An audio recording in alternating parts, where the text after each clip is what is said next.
Eu facilito constelação familiar desde 2012 e nesse tema autoestima, por muito tempo eu me cobrava, me exigia e quando eu errava eu ficava muito mal, ficava muito incomodado. E eu não associava isso a baixa autoestima.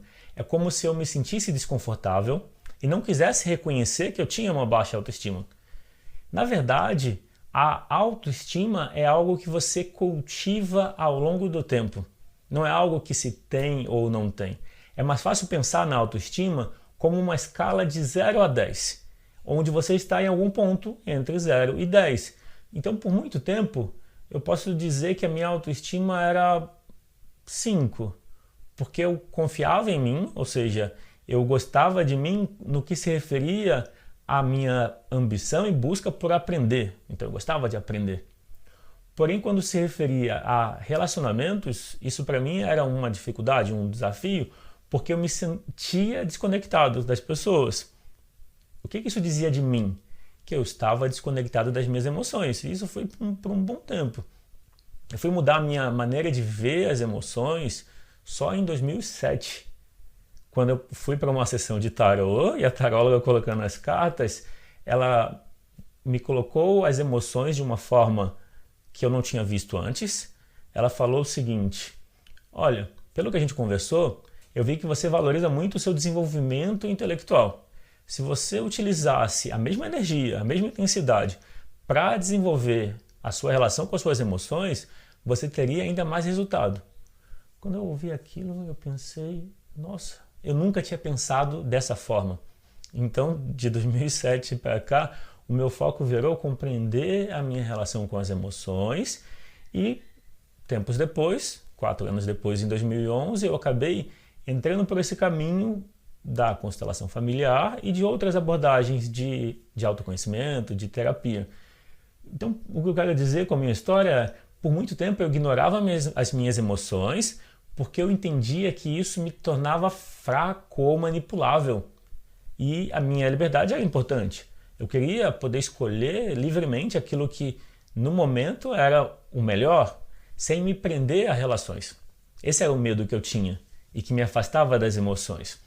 Com o passar do tempo, a partir de 2007, eu fui fazendo outros cursos e fui entendendo que não tem como fugir das emoções. A gente está mergulhado nelas.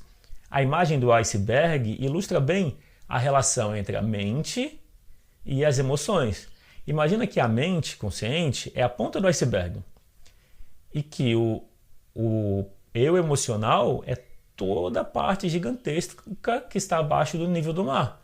Então a gente está sempre afetado pelas emoções, mesmo quando rejeita elas. Como que eu era afetado pelas emoções quando eu rejeitava elas?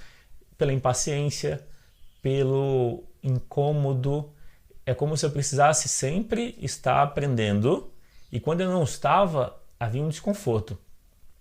E ao estar no relacionamento, surge mais intensamente a relação com as emoções, no sentido de medo de perder o controle, medo de ser abandonado, medo da rejeição, medo da traição. Então, o olhar para a autoestima passa por acolher as emoções, que começa com um sim para elas, no sentido de confiar que as emoções elas são certas e elas indicam algo importante para a gente. Você pode pensar as emoções como se fosse uma bússola, que indica o caminho.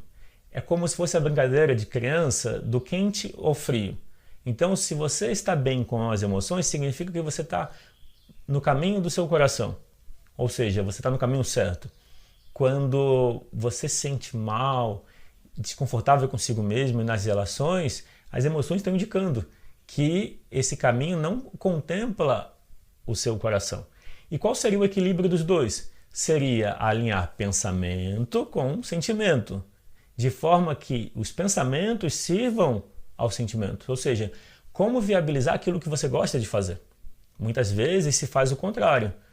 Ao pensar-se que o que se gosta não dá segurança e que buscar o seguro, ou seja, o que tem estabilidade, é o que é importante. Por que não combinar os dois?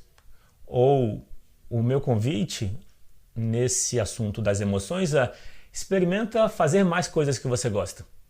Ao fazer mais coisas que você gosta na sua semana, isso é um presente que você dá para si mesmo. E experimenta perguntar para sua criança interior, para suas emoções, o que ela gostaria que você fizesse por ela no seu dia. Isso começa a criar uma intimidade maior emocional com você mesmo, com a sua criança interior, e traz uma perspectiva de cura emocional. E gradualmente você sente a sua autoestima aumentando.